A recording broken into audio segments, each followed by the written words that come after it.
There have been several very influential members of the sport industry sat in that chair. You're the first ever athlete, first sportsman that's been invited to come and do this Sports Industry Breakfast Club. Does that demonstrate how far your sport has come, do you think? I guess so. I don't think it's for my kind of accent or elocution skills anyway, but yeah, absolutely. I think there's so much just has happened that just shows the rise in cycling, you know. I won the Sports Personality of the Year last year, and like the first time I was nominated, 2009, I said, I was in an interview and I said, I will never win this award. I said, even if I win the World Championship, I won't win this award. The cyclists can't win it. The year after Chris Hoy won it, but he won 3 golds. It's a different thing, you know. Yeah.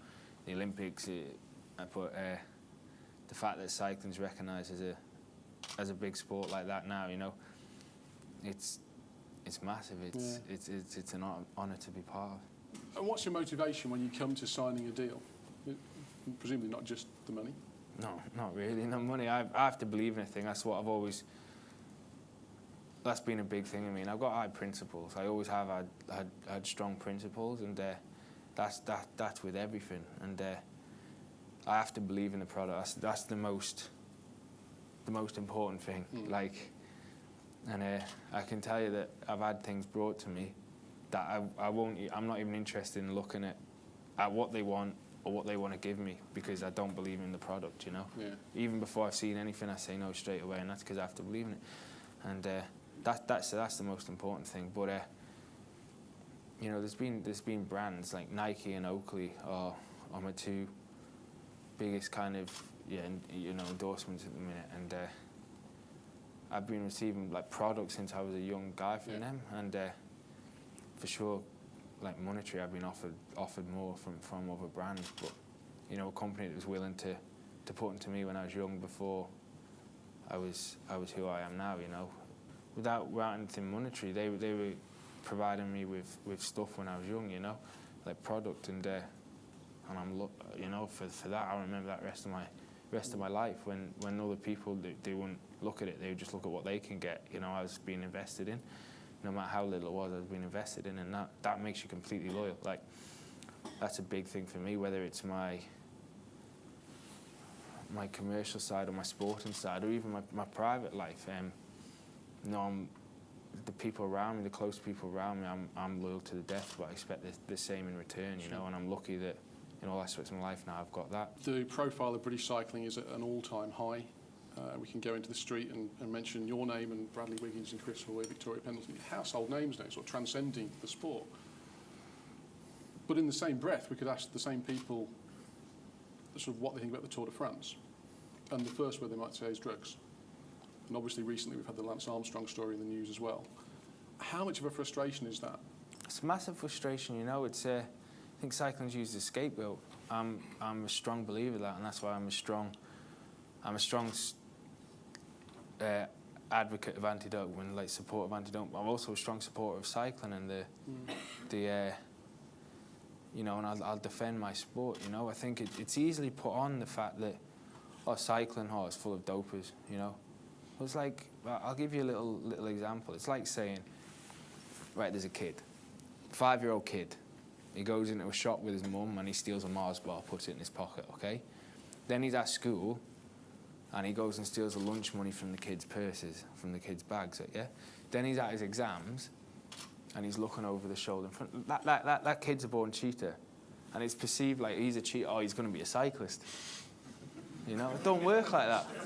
Like, it doesn't matter anything where there's monetary gain, whether it's sport, whether it's business, whether it's entertainment, there's going to be people who cheat. There's going to be people who try to advance themselves, like, through non-ethic ways.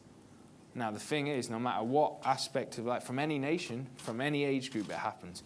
And if any organisation or any whatever it is puts the time, the effort and the money into catching those cheats, they'll catch the cheats. Now cycling does that. Yeah. And so it catches the cheats, so there's more positive cases, you know. There's less now because everybody knows it's impossible, yeah. So what cycling does, it wants a clean and fair sport, and I'll stick my neck on the line and say that other sports will sweep it under the carpet. You know, the governing body would rather have it swept under the carpet and not have the image or the franchise of the sport tainted. You know, so you can actually say cycling is the cleanest sport.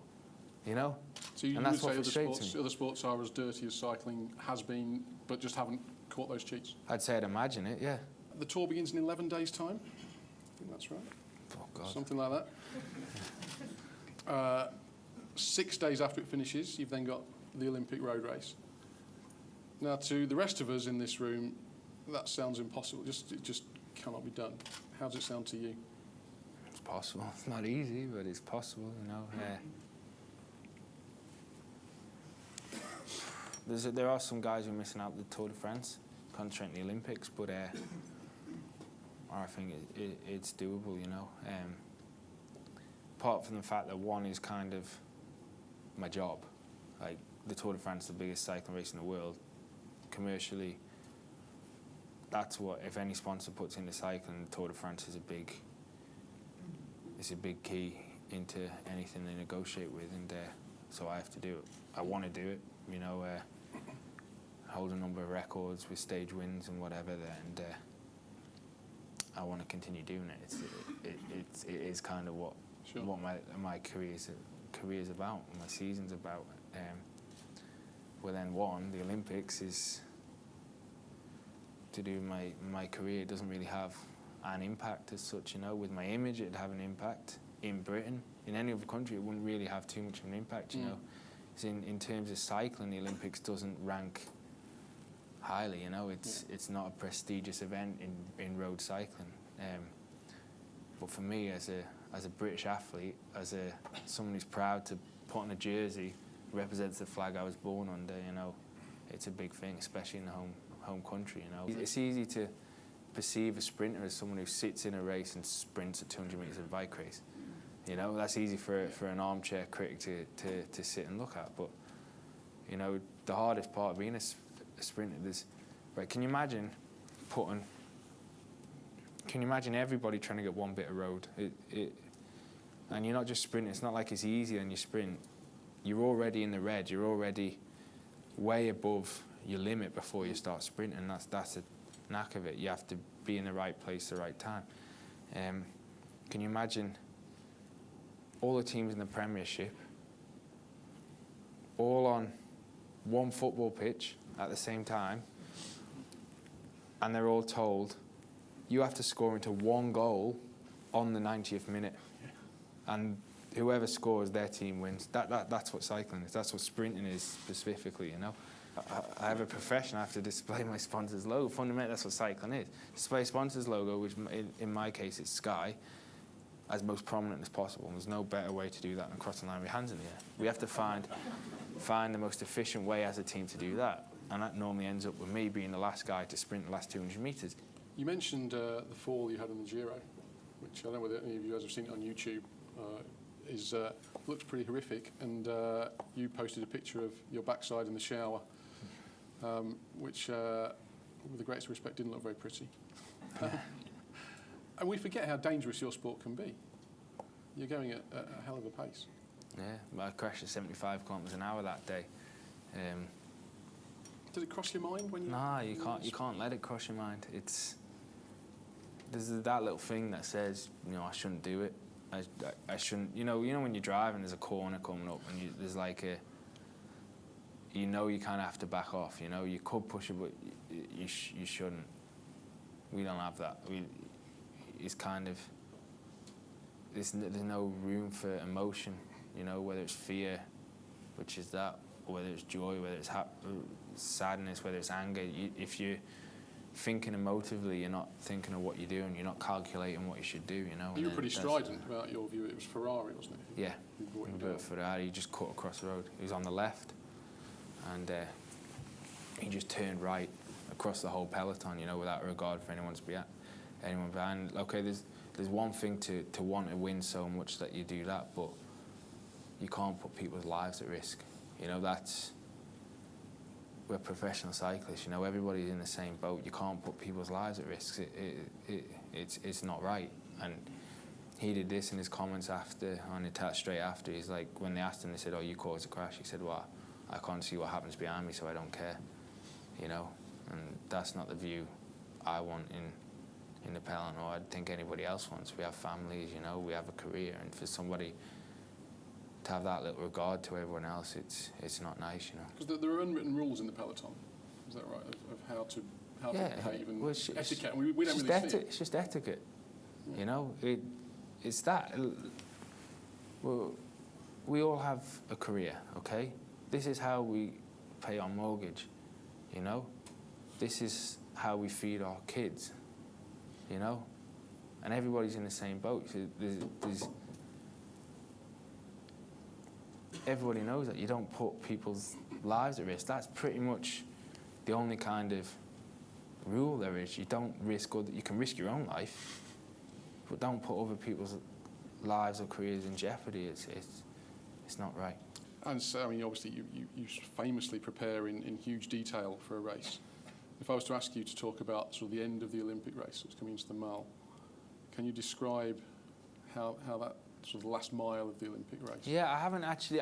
The last part of the Olympics, you can't actually drive exactly how it goes. Right. But I've done it once in the race, and yeah, when I'm driving through London, I know the final part through Knightsbridge, and I actually look. I know the traffic islands. Right. And when you come past Harrods and it bears right, there's got a big traffic island there, and there's a couple down there.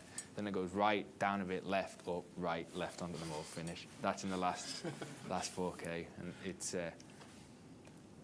it gets quite narrow at the end, but it comes out massive, wide opening sprint onto the Mall. So actually you can start the sprint from further back, and it's not actually as crucial your position in the last kilometres as it is in other races, which is good. Will the Olympics bring extra pressure to you, being in front of a home crowd and the home Olympics? It should do. I think I can't say it brings extra pressure. It brings an extra motivation, an extra an extra like that's why I'm changing. Yeah. I'm affecting how I will. And I won't be as successful in Tour de France, I don't think, as I am in the past. I win a stage, but I won't maybe not win 5 because my sprint is not. But it's worth it for 1 year, especially when the team's concentrating on GC this year as well. Yeah. It's kind of worth losing that edge to win the Olympics. So I'm changing how I'm riding to win. So that shows the motivation I have to do well there. And if we assume that everything this year goes perfectly to plan and you sort of win everything you want to win, what's next? What's the motivation? Find something. There's still a couple. There was a bucket list I set with my coach when I turned pro that I want to achieve in my career, and I've done all but 2 of them. One of them was to win the points jersey at the Giro. I missed that by 1 point a couple of weeks ago, and that was because the guy who crashed me out. And and then another one is another race, so I still have to do them, but just winning things again, setting new goals. Like, one thing I've always done is never kind of sit back on what I've achieved. I've always kind of set a target, achieved it, and then set another one straight away. Kept moving the bench higher. You know, I think it's too often, not just in cycling and anything, people kind of do something, they relax, and they look back and they admire what they've done, you know. And that stops you progressing. And they might live off that for a couple of years, and then fundamentally their career's gone after that, you know. I was never satisfied with what I'd had or what I could do. I was never satisfied with what I had or what I'd done. I always wanted more and wanted to do more. Yeah, always. Like, nothing was ever. Well, I don't think you can ever get perfection, but you can just try and get closer and closer and closer, and that's all what I've tried to do. Yeah.